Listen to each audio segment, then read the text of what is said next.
tere sõbrakesed! Tänane lugu ei ole ainult rähnist, see lugu on pigem kuusest.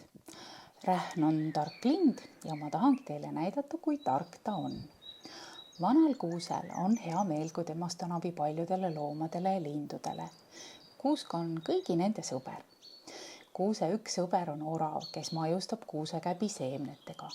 Samal ajal, kui orav maiustab, pudeneb seemneid orava käpakeste vahelt kuuse juurde maha. See meeldib hiirtele, nemad ju ei saa kuidagi puu otsa. Aga kui orav on rootsud alla visanud, siis on hiirtel pidu majas ja maitsvaid seemneid kuhjaga. Kui orav võtab kuusekäbi oma käppade vahele, siis rähnil ju ei ole käpakesi. Kuidas siis rähn need seemned käbisest kätte saab? Meie rähn on avastanud vana laternaposti, mille sees on õõnsus. Kas näed?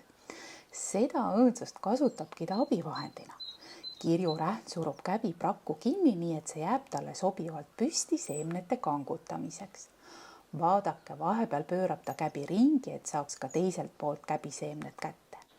Kui selle käbiga on kirjurähn lõpetanud, viskab ta käbi alla ja lendab järgmise käbi järele.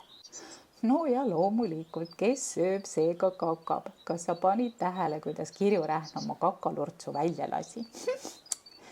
Muide, linnud ja hiired, aga ka tuul on omakorda kuusele abilisteks. Kuusekäbi seemnetel on väikesed tiivakesed ja kui linnud või hiired nende seemnetega toimetavad, siis ikka mõni seeme kuhugi ka lendu läheb. Tuule abil lendlevadki seemnekesed ja kui seemneke maandub viljakale pinnasele, siis hakkab seal varsti uus kuusk kasvama.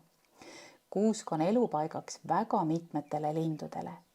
Kevadeti siristab kuuseladvas vahva nimega lind pöialpoiss. Kuuse alaline elanik on aga kuusekäbilind. Tema peamine toit on samuti kuusekäbiseemned, sellepärast tal selline nimi ongi. Käbilind teeb oma pesa kõrgele kuuselatva ukste peale ja mina arvan, et käbilinnu laul meeldib kuusele väga. Ja ka inimene vajab kuuske väga. Kuusk pakub inimesele varju.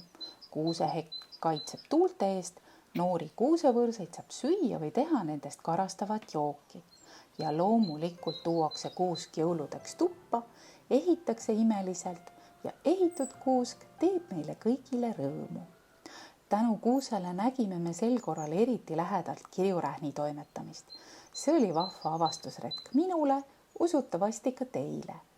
Käige ikka metsas avatud silmadega, siis märkate palju põnevat. Olge uudishimulikud, näeme varsti jälle. Tšau!